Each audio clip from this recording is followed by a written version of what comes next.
All right.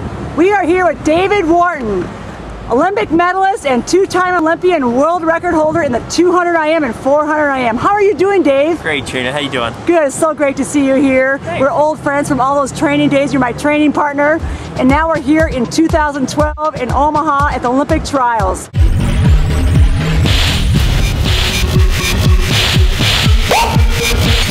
So tell me, for those viewers out there, tell them what it's like to be an Olympian, to break the world record, and to win a medal at the Olympic Games.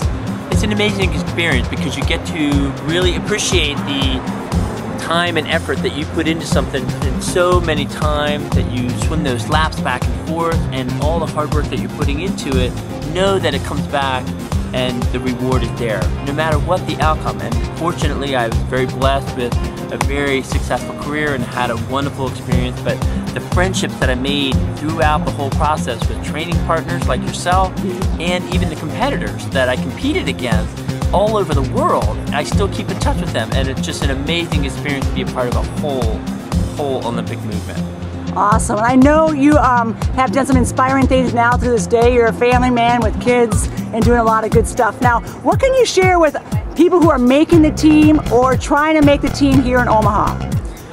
Really embrace the whole experience and really try to work. Obviously, you're working hard, you've got a job to do, you're going over there to do the best that you can, represent the United States, but also value all the people you encounter, even if they're not swimmers, if they're wrestlers or track and field people.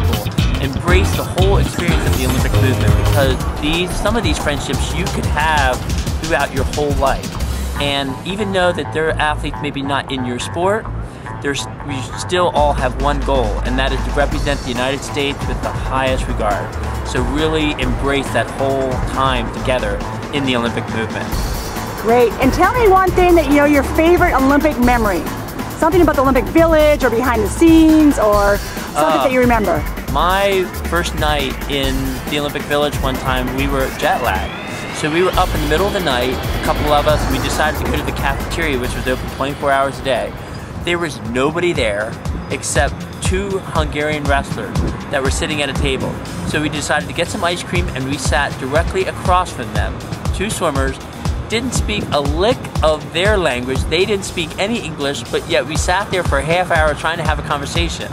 And that was the beauty of it, that we didn't speak the same language, but we recognized that each of us had our own talent, trying to figure out what sport we each did, and again, it's all part of that experience, so really enjoy that whole time. Yes, the Olympic movement brings the whole world together, doesn't it? It really does. Well, thank you very much, Dave. Thanks. All right.